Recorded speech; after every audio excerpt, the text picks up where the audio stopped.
Pastor Mike Grobelch of St. John Lutheran Church in Long Beach, and I am leading this study on Ruth. If you have any questions or you would like to receive an outline of this study, please send me a direct message on our Facebook page, or you can email me at peace, PEACELUTHCH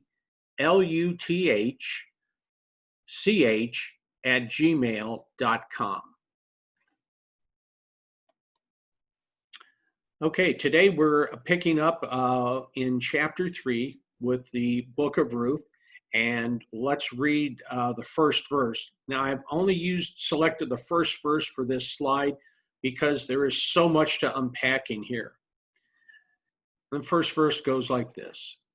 Then Naomi, her mother-in-law, said to her, "My daughter, shall I not seek security for you, that it may be well with you?" Now, a couple of things are sort of interesting here. She considers her part of the family. My daughter, there is a close bond in relationship between the two. And she's, wants to have security for Ruth. Her thoughts and her actions are to give security for Ruth, with less of a concern about herself. Now, one of the things that is happening is that the kinsman redeemer would take upon himself the responsibility of producing a child for that branch of the family. It is ruled in Deuteronomy chapter 25, verse 5, and it's called Lavir. And that is what Naomi is thinking is that Boaz would marry Ruth and produce children because Naomi's husband is no longer in the picture, and as are her sons. So it falls upon Boaz to take on this responsibility. It was a woman's right to ask about this duty of a relative and for performing this function. She had the right to openly put him to shame in case he refused. So you have to keep that in mind when looking at the mission of Ruth in this chapter. Otherwise, from a modern standpoint, we tend to take a look at her and going, her character, her behavior is rather unusual and strange in that. And now we pick up in verse 2. Now now is not Boaz our kinsman, with whose maid you were? Behold, he winnows barley at the threshing floor tonight. Wash yourself, therefore, and anoint yourself, and put on your best clothes, and go down to the threshing floor.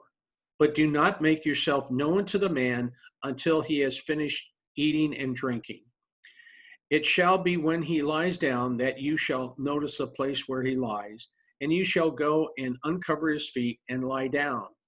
Then he will tell you what you shall do. She said to her, all that you say I will do. So Naomi is continuing to look after Ruth. She wants her to, make herself up to look nice. She probably has not had that opportunity since the loss of her husband and the loss of Naomi's husband. So she's going to clean up, and she's going to go to the place where the Israelites in the employ of Boaz are threshing the grain. Now, the threshing happened in sort of like a two-step process. First of all, they would have oxen walk over it, and the oxen walking over it would get the grains away from the husks, and that once they were scattered. And then the women would come in and they would take the grain and they would then store it. Some of it would be eaten relatively soon after picking. Others would be ground up and used to make bread. Now she's making a special effort to look nice for Boaz. She's, anointing herself. She's washed up, which is probably something that she hasn't really done since her husband had passed. And she would not show herself until Boaz had eaten and drank. Now, one of the things when they talk about drinking, they are talking about wine. That is something that was very prevalent in that culture. Water was usually during the day, but during a meal, wine. Now, one of the things that people often ask is, was it really wine? And the answer is yes. Right around, March, April, the latest crop of grapes would then become ripe, and it would be turned into wine because the ancient Israelites had no way to store the grape juice. If they didn't do anything, the natural mold and stuff on the grape skins themselves would start a fermentation process anyhow, and the resulting product would not be drinkable. So what they're doing is they are preserving their harvest in the only way they know how. You can actually take a look at the early colonists in the United States. In fact, our first president, George Washington, had an excessive amount of corn that he grew, more than his household could use. And what he would do is they would distill it and store it as corn liquor. This did a couple of things. Corn liquor, easily stored, it stores in a very small volume, so you don't need a huge barn for it. It's something that people would find desirable, so they would trade for it. And so it was an easy way to store the fruits of the earth. And we see the ancient Israelites following a similar practice. Now, Naomi tells Ruth, don't go in, don't make yourself known until, he's had time to eat and drink. Now he's going to be, because he's been drinking, he's going to be a little more favorable. Wine makes the heart gladdened. So that, whatever is going to happen, he's going to be more receptive to whatever Ruth is going to ask him. And, it was a custom for the master to remain at the threshing floor all night, and the removing of the blankets or whatever was on his feet is a sign of respectful submission. There was a movie probably 10, 15 years ago called Nobody's Fool, where Paul Newman was the main character. And in one scene, he comes in and he takes his boots off and he sits down, and his dog comes in and lays at his feet. This is something very similar. It shows humility, it shows submission. And this submission that Ruth is showing is at her mother-in-law's request, and we'll see how that turns out. Now, picking up in verse 6, so she went down to the threshing floor and did according to all that her mother-in-law had commanded her. When Boaz had eaten and drunk and his heart was merry, remember we had talked about this earlier, he went to lie down at the end of the heap of the grain, and she came secretly and uncovered his feet and lay down. It happened in the middle of the night that the man was startled and bent forward, and behold, a woman was lying at his feet. Keeping out of sight must have been something quite unusual, because threshing floors were not that big. And, they didn't want other people to see some sort of illicit relations was happening at this time. So we see that Boaz is, lighthearted. He's happy. He's eaten and drank, and now he's ready to go to sleep. And in fact, she actually wakens him in the middle of the night by uncovering his feet. Those men who have served in the military, when you're out in the field, will know that your instincts and your senses are much sharper, especially when you're not certain of what's around you. And he was startled, out of this sleep, and when his foot came in contact with Ruth. And so he bends forward to find out, what is this? Because in the ancient Middle East, it could very well have been some sort of critter, either the slithering kind or furry. It could have been, a rodent of some type, or it could have been a snake. And so he wants to find out what is touching him. And he sees that it is a woman. He goes, "Who are you?"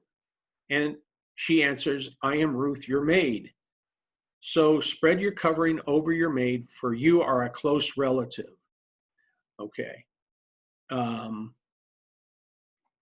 Boaz knows that he has the duty of the levir, which we talked about. And it is his right to redeem her.